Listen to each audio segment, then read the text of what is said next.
ജനാധിപത്യത്തിന്റെ മനോഹരമായ കാഴ്ച. എന്ത് രസാലേ. ഒന്നും പറയല്ലേ, ഞാൻ വേറെ വാർഡിൽ മത്സരിക്കാൻ പോവാ. തോൽക്കേ ജയിക്കൊക്കെ ഉണ്ടാവും. തോറ്റാലും ജയിച്ചാലും ഞാൻ ഈ വാർഡ് മറക്കില്ല. എനിക്ക് എന്റെ അമ്മ എങ്ങനെയാണോ അതാണ് എനിക്ക് ഉപയോഗം. ഞാൻ CPM ആണെങ്കിലും BJP ആണെങ്കിലും ഒക്കെ എന്റെ ഉണ്ടായിട്ടുണ്ട്. എനിക്ക് മെസ്സേജ് അയക്കും, ഇന്ന് വിളിക്കും. ഓരോ കാര്യത്തിനും ഞാൻ കയറി ചെന്ന ഒരു വീട്ടിൽ നിന്ന് വരെ മാറി നിൽക്കുന്ന പറയേണ്ട ഒരു സാഹചര്യം എനിക്ക് ഉണ്ടായിട്ടില്ല. അവിടുന്ന് ഭൂപ്പോഴും ഏത് കാര്യത്തിനും വിളിച്ചാലും അരുൺകുമാർ ഇവിടെ ഉണ്ടാവും. എന്റെ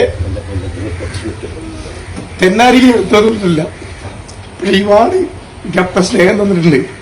ഞാൻ ചെയ്ത എല്ലാ കാര്യങ്ങളിലും അത്ര പിന്തുണ ഉണ്ടായിട്ടുണ്ട്. ഇതിലിരിക്കുന്നവരൊക്കെ പല കാര്യമാണ്, പല രാഷ്ട്രീയക്കാരുണ്ടാവും. എനിക്ക് ഉറപ്പ് ഇതിന് മുമ്പിലിരിക്കുന്നവരെല്ലാവരും ഞാൻ ഉദ്ദേശിക്കുന്ന രാഷ്ട്രീയക്കാരാവില്ല. പക്ഷെ അവരുടെയൊക്കെ പിന്തുണ എനിക്കുണ്ട്. ആത്മാർത്ഥമായിട്ട് ഇവിടുന്ന് പോവുകയല്ല, വേറെ വാടിക്ക് മത്സരിക്കാൻ പോവാ. നിങ്ങളുടെ പ്രാർത്ഥനയും പിന്തുണയും എന്റെ കൂടെ ഉണ്ടാവും. ഞാൻ വന്നു മുതൽ എന്റെ കുട്ടിക്കൊരു സർജറി ആയിട്ട് കിടക്കുന്നു. ഞാൻ രാജിവെക്കാൻ തീരുമാനിച്ചു. ഉമ്മാനോട് പറഞ്ഞു, എനിക്ക് വയ്യ, എന്റെ കുട്ടിക്ക് എങ്ങനെയാണ്. ഉമ്മ പറഞ്ഞിക്ക് വന്നില്ലെങ്കിലും വേണ്ടി രാജിവെക്കരുന്നതാണ്.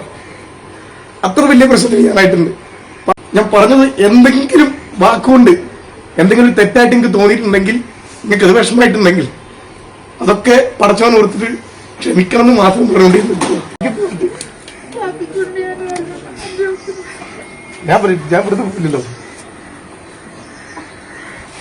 എന്താലേ അരുൺകുമാർ, ബിഗ് സല്യൂട്ട്. എന്തൊരു മനോഹരായ കാഴ്ച അല്ലേ. പല ട്രോളുകളും കണ്ടു. 5 വർഷം മുമ്പ് വീട്ടിലേക്ക് വന്ന് വീണ്ടും വോട്ട് ചോദിക്കാൻ വരുന്ന ട്രോളുകളാണ് പല ട്രോളുകളും. വാർഡ് മെമ്പർമാരെ കുറിച്ച് അങ്ങനെ ഒരു ആശയമാണ് പൊതുവെ സോഷ്യൽ മീഡിയയിൽ പ്രചരിച്ചുകൊണ്ടിരിക്കുന്നത്. പക്ഷേ ഇങ്ങനെ നല്ല മനസ്സറിഞ്ഞ് ജനങ്ങളുടെ മനസ്സേറ്റെടുത്ത ഒരുപാട് നല്ല മനുഷ്യരുണ്ട് കേട്ടോ. മറ്റൊന്ന്, SIRന്റെ സമയം കഴിഞ്ഞുകൊണ്ടിരിക്കുകയാണ്. പല വാർഡുകളിലും കൃത്യമായിട്ട് രേഖ പൂരിപ്പിച്ചിട്ട് എത്തിയിട്ടൊന്നുമില്ല. പല വീടുകളിലേക്കും ഫോം പോലും എത്തിയിട്ടില്ല. അപ്പോൾ ചിന്തിക്കേണ്ടത്, ഇനി വാർഡ് മെമ്പർ ആകണമെങ്കിൽ ആ വാർഡിൽ എല്ലാവർക്കും വോട്ട് വേണം. വോട്ട് വേണമെങ്കിൽ പേര് ചേർക്കൽ നിർബന്ധമാണല്ലോ. അതുകൊണ്ട് എല്ലാവരും നിങ്ങളുടെ സ്ഥാനാർത്ഥിത്വമൊക്കെ ഉണ്ടാകും, അതിൻ്റെ പ്രചരണമൊക്കെ ഉണ്ടാവും. പക്ഷേ ആദ്യം വോട്ടർമാരുടെ വോട്ട് ലിസ്റ്റിലുണ്ടോ എന്ന് നോക്കുന്നത് ഏറ്റവും നല്ലതാണ്. ഓക്കെ.